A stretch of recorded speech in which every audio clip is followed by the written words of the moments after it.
ดังได้ตีนี่ล็อบเตอร์ตีนี่ ล็อบสเตอร์ อักมีแต่ล็อบงูตัวหนึ่งเบิ่งอย่าคือลายตัวงูตุ๋ยลุยอยู่นี่กบมันกบตัวใหญ่แดกคือกะยอมใจกันดีวะทางมันคือกระโดดใช่ป้าพี่น้องลมหนาวมาแล้วปลามันลงหลีปลาคอนะส่องๆอยู่หัวมันนะเดี๋ยวยามมึงปลาซิวก่อนเห็นบ่อยได้ลายเสียไปเห็ดเงียตุ่มนะครับแม่เราไปเห็ดเงียตุ่มลายลีปลาซิวเข่งกระลายเลยโอ้โหมีหอกกระปูงำโค้งลายอยู่ได้พี่น้องเดี๋ยวนะเสียเอากระตามาใส่ก่อนมันอยู่มันลมหนาวเลยฟ้ามันลงมันหัวน้ำสีแหงฟ้ามันเด้มันอยู่กับจังได้น้ำกับสีแหงอยู่ด้านแล้วมันลงปลาซิวนะเขายืนอยู่กับลงพี่น้องมึงไงโอ้ลงเหนื่อยอยู่เขายืนอยู่มันก็ยังลงมันเป็นอย่างคือปลาขาวเนี่ยพี่น้องโบเป็นปลาซิวดอกปลาตัวมันมีการลายๆดอกกลางกระตูมันเขายืนเผาอยู่มันยังลงมันลมหนาวมาแล้วน้ำมันสีแหงปลาเลยมันหูมันน่าสีหูจักเกี่ยวกับฝ่าดินเกี่ยวกับดินฝ่าอากาศเลยมันก็เลยหลังลงนี่พี่น้องลงยั่วๆอยู่ลงตลอดเลยห้าวนั่งเบิ่งแสดงแห่งลงผู้หลายนะ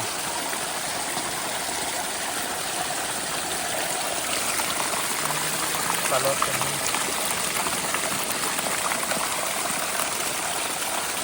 ข้อกันนี้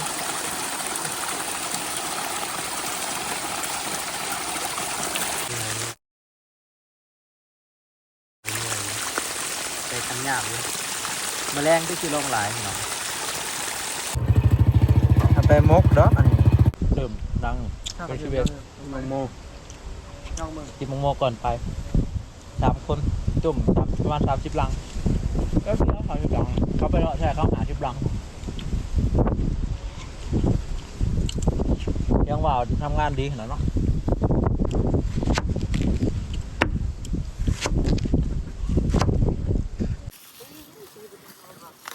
กบดับแน่นอนเหมือนนี่ตุ่มกระไรคนกระไรเอาจักโลแอกเหมือนนี่เอาจักโล13,000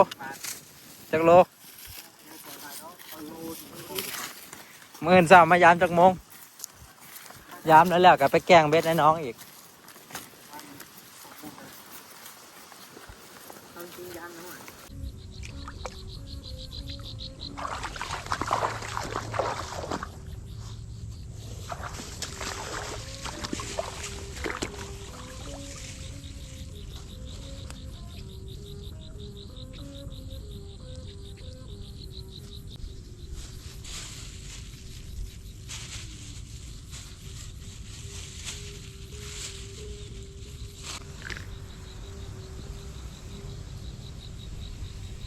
เบิดแล้วพี่น้องตุ่มล้างสุดท้าย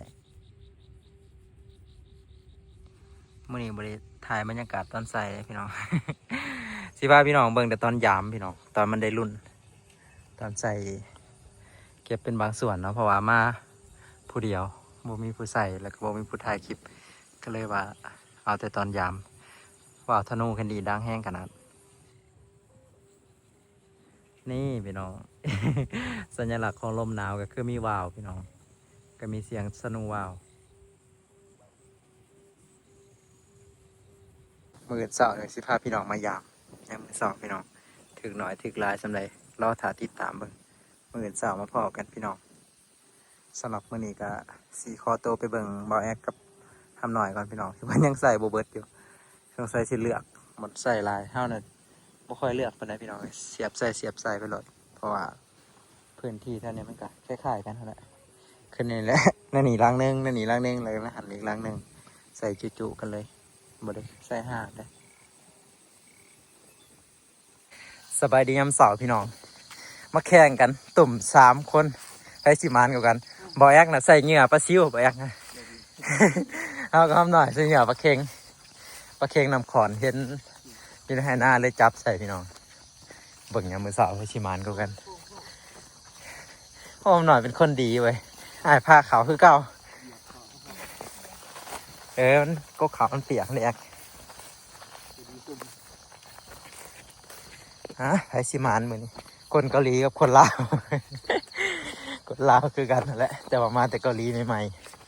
ๆหักใส่คนละบ่อนและชิเห็นน้ำกันเหมือน ถ้าสรุปบัตรถ่ายเอาเนาะแม่นแล้วเบื้องหลังแรกของบอยแอคเหมือนกันแต่เว้นกับลังสิขึ้นผู้อื่นเขาย้ามจนเมื่อเราไปจักเอาเผื่อมาแต่บ้าน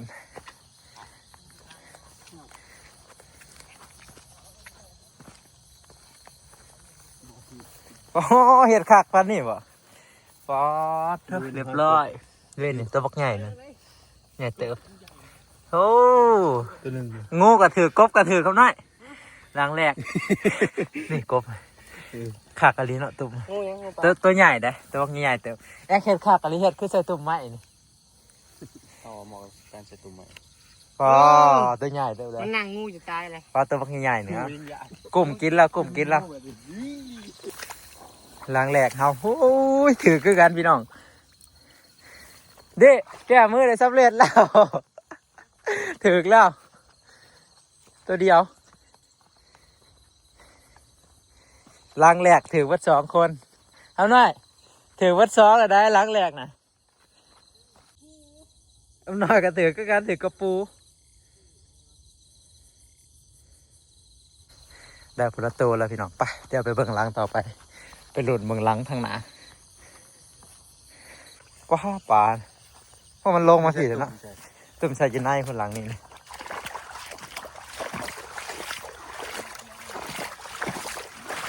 โอ้ยปลาขาวขาดไปเลยนี่ใส่ว่าตุ่มเฮ้ยบ่ถือกซับ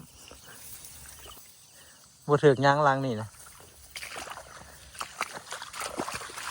มันเบิดกบแล้วดิเอาไปแล้วพอแอกก็ถือกจักงูไปจักยังมาหน่อยดิถ้ามันถือแล้วมันอยากออกมันหมุนจนหัวมันหลอกเบิดมาเบิ่งหลังน้ำคอนนี่พี่น้องปลาดินยั่วๆอยู่หลังนี่นะปลาลายลีได้แต่ปลาเค็งตัวเดียวกันหน่อยนึง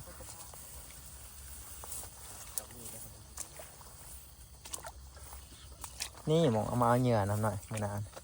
ปลาถือแต่งูกบกระถือตัวปักง่ายๆหนึ่งปลากบตัวเดียวงูไม่แต่ว่าคนบ่แอกงูตัวหนึ่ง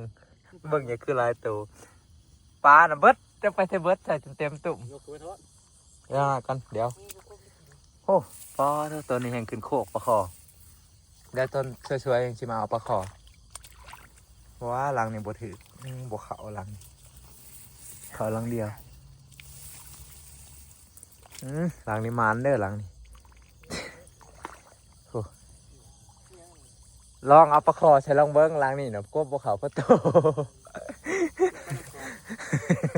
เบิ้งปลาน้ำคอนกันยังกระปูปลาขอนลายเลยเด้เอาไว้แล้วเด็เอามากินกบบ่กินเขากินเองเถอะเอางูออกหันติดิย่านฮะใส่เลยตุ้มเมียน้ำมันเจ้าถึงงูคือกันเอางูออกหันติงูตุ๋ยลุยอยู่นี่กบตัวใหญ่แดกเห็ดลุยอยู่ซ้ำมือนั่นนะกบเนาะงูกับอิ่มปลาใส่ปลาเค็งมันกลายในใส่ชิปปลายตัวเดี๋ยวมันอิ่มงูจนอิ่มได้ดีเอาออกใส่ตุ่มตัวอื่นกบอะไรวะกันหยาดงูแล้วเอาน้ำก็ได้ถอกใส่ตุ่มตัวนี้งูก็ลงน้ำบ่ลงเนาะโอ้ยบ่หยาดครบมือติเฮ้ยกบเต้นออกมากำมันกำกบนะไว้กำขาวนะเจ้าก็ไปเลยกำมันไว้นี่คือกะยอมใจกันดีวะกันดีกะจับงูเท่เนาะจะดีๆลุดมือเลยโอ้ถึงแล้วหลังนี้ ต่อแล้ว ปลาบ่ เด้แอกหลังนี่แห่งมานนี่เบิ่ง ปุ๊ลง ลองจะเหยียบเฮ้ย เป็นบุ้ม มันกินหลายเนาะท้องปุ่ง แล้วเอางูกบทับ พิการเนาะ ป้ากินจนได้คิดว่ามันยังเนาะเพิ่นกินนะ คอได้นะ โอ้มานลีหลังนี่นะเบิ่งแน่นี่ประคอน นั่งไหนตัว นั่นแบบเดียวกันเลยมันกับอ้ายแล้วตัวหนึงน่ะใหญ่ตัวหนึงน่ะแล้วลูกมัน งูอีกวะ ตัวนั้นก็อยู่กับงูแบบเดียวกันอีกได้ แสดงว่าเสมอกันอยู่1-1 2-2เนาะไปเดี๋ยวไปยามข้างหลังนี่ของเฮาให้นี่ก็มี ทางนี้ นั่นแหละลังเลย ต้มหั่นสิเบิดก่อนหมูอยู่แล้วเฮาใส่ลาย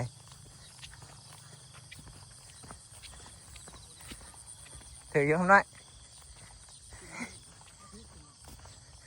อ้าวต้มไม้นี่เขาทำหน่อยบ่คิดว่าของลุงติมได้คิดว่าของลุงติมได้ตุ่มไม้ ปลาเค็งกับปูยัง อ้าวยังกินซะ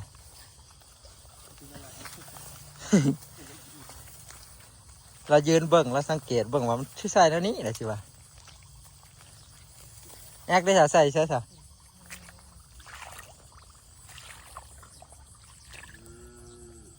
เพราะว่าถือกระปู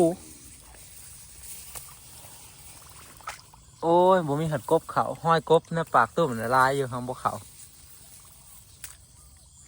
กระปูหัด3 ตัวกระปู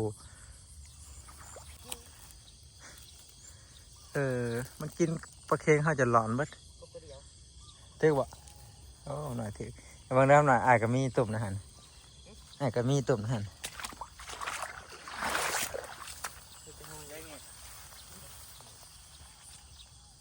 ถืออยู่แอกล้างใหญ่ตุ่มเพิ่นหน่อยถือตัวใหญ่ด้วยเนาะใหญ่เติบตุ่มอายอยู่ในพี่ป๊อหอยกบหลายจังหน่อยแมลงใส่ใหม่อีกเนาะแมลงใส่ใหม่ก็ได้หอยมันยังหลายอยู่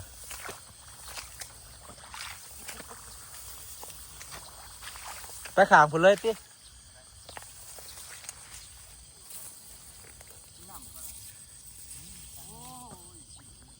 มันออกมาจักหอยกบเต็มตุ่มเลยหางบ่มีกบพอโตมีตัวเดียวน้ำกระแหงหอยกบเดี๋ยวอ้อมมาเลย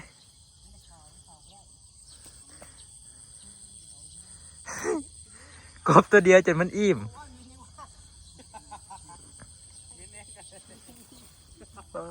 หอยกบพี่น้องเลยหอยกบลายเลยมันน่าสิแบบล่างเล่แล้วมันบวเขาถึกตัวเดียว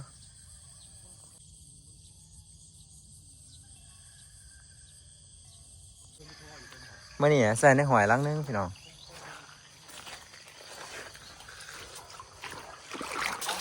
ต่างตุ่มก่อน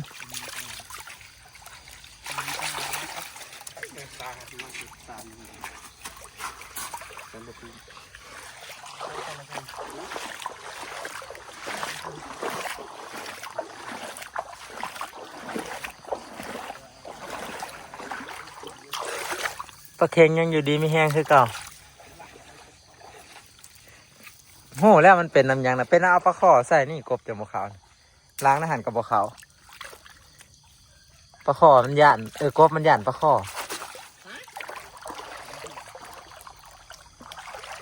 ยังคือเก่าปลาเค็งแมลงใส่ได้อีก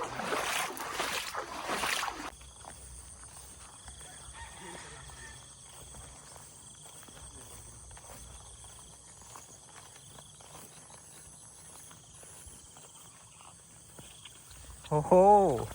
โอ้ก็ดีดแห้งเถอะวะโอ้2 ตัวล้างแหลก2 ตัวโธ่ถึก2เลย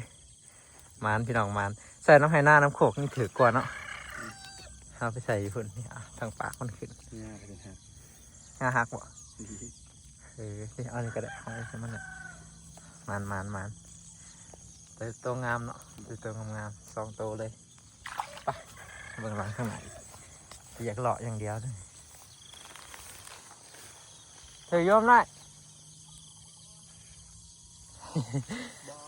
น่าหันเขาใส่ดุฝนเนาะ2-3 เทือกเลยใส่ปะตุบอันนี้ก็ได้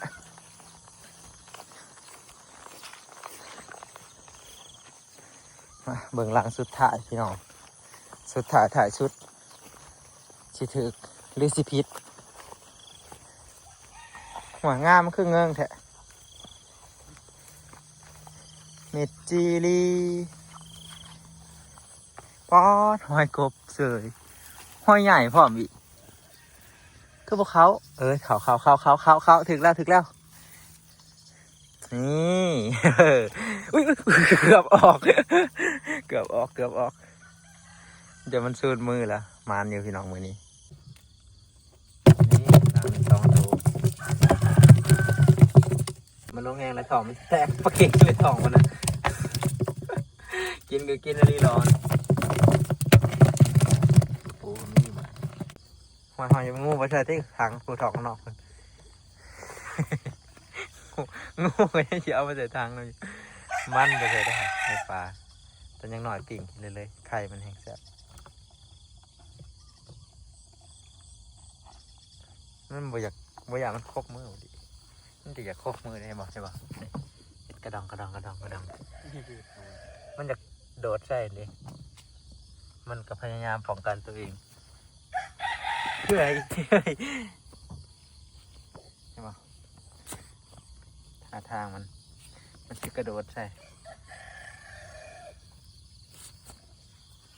ไปทางขางแล้ว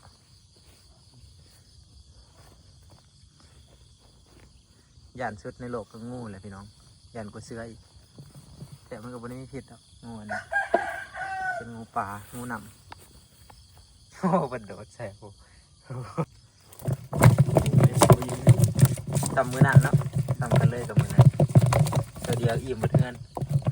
2 4 6ได้แต่6ตัวเนาะ6 7แม่นบอกเบ็ดแล้วโอเค6ตัวเดียวตัวใหญ่ตัวหนึ่งเมืองพวกนี้มาแล้วพี่น้องมันออกพังงาบ่ตัวใหญ่ยังมันออกมานอยู่เลยดิเขาที่3 ตัวไปตัว 3 นึง ตัวบ่ ไปตัวนึง4ตัวเลย ตัวเหลืองก็มีเดี๋ยวเอาไม้คัดงาไว้ก็มี เอาอันนั้นเอาไว้นี่ใช่เลย โง่ให้เอามีกบเดี๋ยวดิกบใหญ่งง ใช่สิเอาเนี่ยให้ละปีบ่ปีเนาะตัวน้อยพวกคุณ ทำหน่อยเด้ตัวเดียวนะต้มสีหลังนี่ก็ใส่หน่อยใช่ค่ะ แรงใจ โอ้โหใส่ต้มสีหลังหนึ่ง จะบีบพร้อมเลย เอากบออกก่อนเอากบออกมาใส่ตุ่มตรงไหนก่อน คือก็ไปยอมมา ไม่อยากออก งูกับพวกงูเอา